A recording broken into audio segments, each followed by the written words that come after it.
for Wayne. Terry was down in the lower part, and Wayne called and said that the fourth chamber that they were in is plastered all over. So we do think it is a cistern. So it's very exciting to discover that. Basically what we've done is Wayne's dug into what we're going to call chamber 4. We're sitting in chamber 3, and now he's cut a hole through a 6-foot wall here, just big enough to squeeze through, and now we're looking up into chamber 4. You can just barely get your shoulders in there, and it definitely appears to be plastered, and that's what we're looking for, was an area that could possibly be a cistern. I think the ceiling has collapsed in on it. At the same time the ceiling collapsed in on the rest of the excavation. We removed untold number of buckets and yards of material out of here. Same thing happened inside that cistern area. So the best thing we can do right now is to take a sample of the wall to document the fact it is plastered, and that's unusual to plaster something unless you want to seal it up to hold water or some type of material. Okay. Wayne's interior's got us a big hole up in here, and so we're going to try to go in here and see if we can have a look at it. What we're trying to do is document the fact that this is plastered. We had an eyewitness that said that, and so we've re-excavated the area. Now I'm climbing in here to see if you have a look.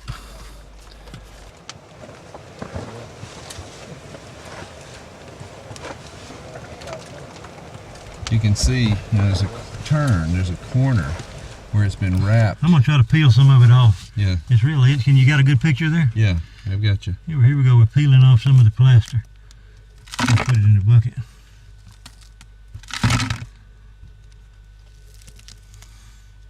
You can see the stone behind it now. He's peeling the plaster away. It's definitely plaster here. Yeah, no doubt. Definitely plaster. No doubt. As a matter of fact, the whole, yeah, that's a good chunk right there. Just peeling it, yep, beautiful. I don't know if my light will shine, but this is plastered all the way around. You can see right here, as I scrape away at it, it's white. So the whole inside of this wall has all been plastered all the way around. Now I'm going to climb out of here because I don't feel too safe knowing that they were drilling above us. And if this came down, this would be my tomb. Anything else to add, Richard? I'm not anxious to join you in your burial.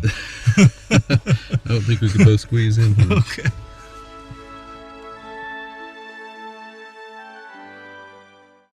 Okay, we've been into the area where we found the crosshole. We've passed on by that now, and now we're in a passageway or an excavation that comes uphill, and Wayne Ferris and his crew have just cleaned this out so we can get in here. And as you can see, this is where they were working before. If you'll notice, we have a curvature in this wall. This is a man-made wall that we're up against, and it's a big curvature on down in here. It keeps on curving. So we're just wondering if we broke through the wall right here, if this would be the cistern inside of this curved wall right here. Also the pattern, Richard. There's a stone, there's mortar, the clay. You see, have a stone here and mortar. I use loose clay for mortar. You can see it there. And then a stone and clay and mortar. So this is a man-made wall with a large radius. And so it could be that what we're looking for is right in through the wall here. In an effort to determine the breadth of the wall and to learn of any void which might lie beyond, subsurface radar was once again brought into the garden. David Rives quickly assembles the equipment.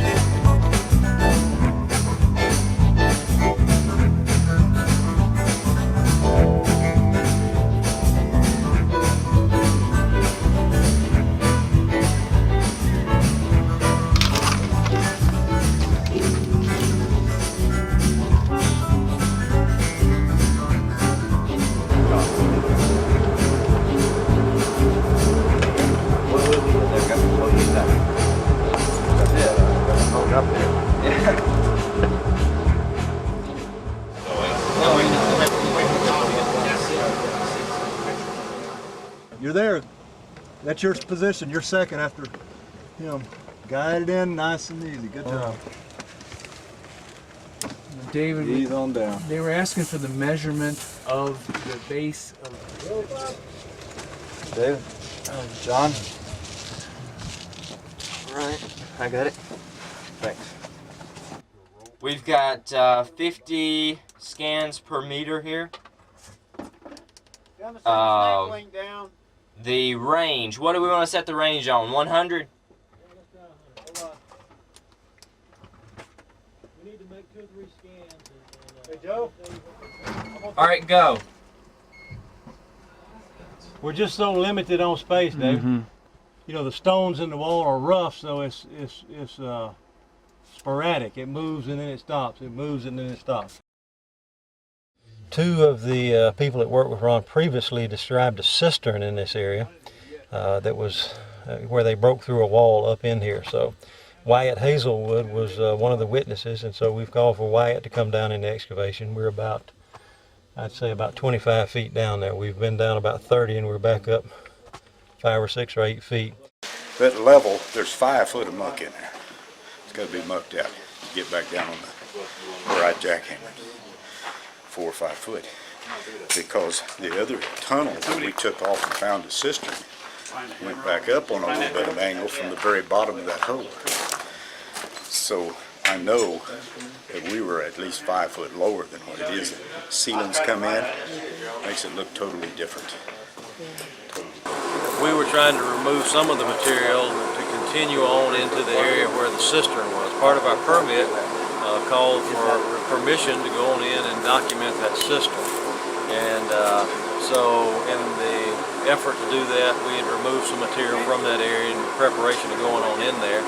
I'd say we were within 3 or 4 feet of what we're looking for, but it is buried under a big boulder. So we would have to remove probably 3 or 4 feet of cave-in to get there. And the safety people came in, and they come under the rules of industry now. It's my understanding that a few years ago an archaeologist was killed in a similar situation, and at that time IAA came under the same rules as industry. So for those in the United States, it'd be like our OSHA, and so they have rules and regulations, and we want to follow those. But we were actually stopped from working in that area. We had meetings with the Garden Tomb Association, explained that we were not permitted to continue, but there's some talk about excavating down from the top. We did a survey yesterday, and sometime this morning we should have the results of our survey showing exactly how deep it is.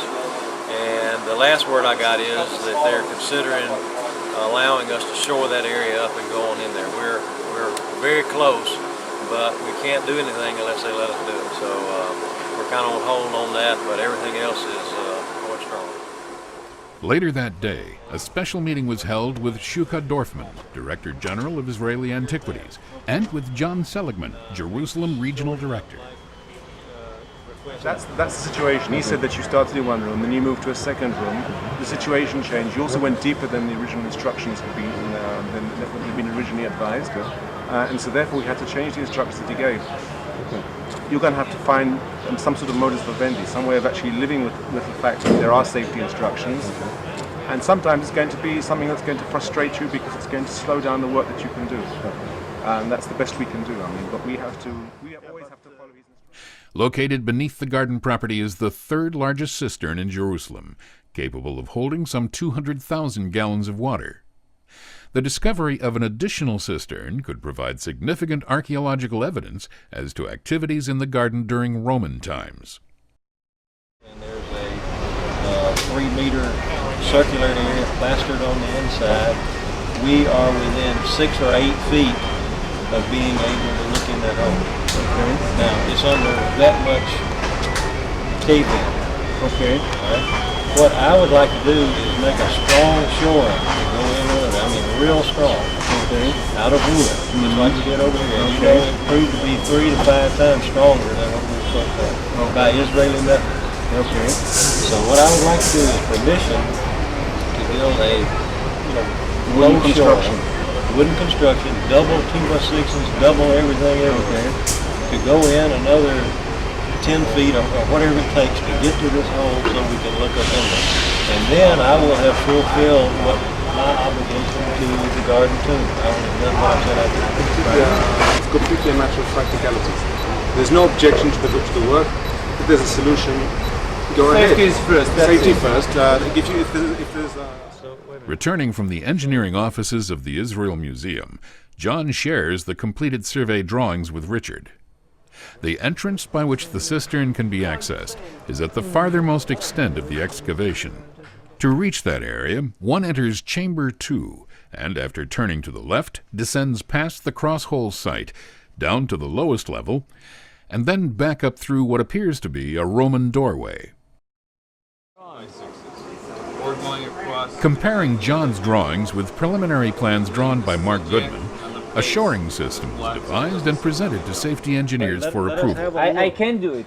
There is no problem with that. I mean, as long as you ensure, technically, as you progress, you have to lower additional supports to the rock, because like if you take out the field, you have to support it to the underneath it to go to the rock. But anyway. Upon approval, and with only 1 day before the excavation would be closed, team members immediately construct the necessary shoring components.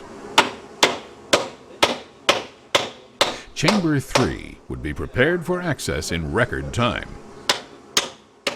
There's a lot of material in there, and so it was evident that there had been some sort of a collapse. And so anyway, you know, the first thing we need to do was to get in there and just start removing some of the material to just assess the area and see how bad it was. And so that's what we've done. I don't know how many cubic yards of material that we've removed, but we've moved quite a bit of material. With only hours remaining, there are those who might give up. But they that wait upon the Lord shall renew their strength. They shall mount up with wings as eagles. They shall run and not be weary, and they shall walk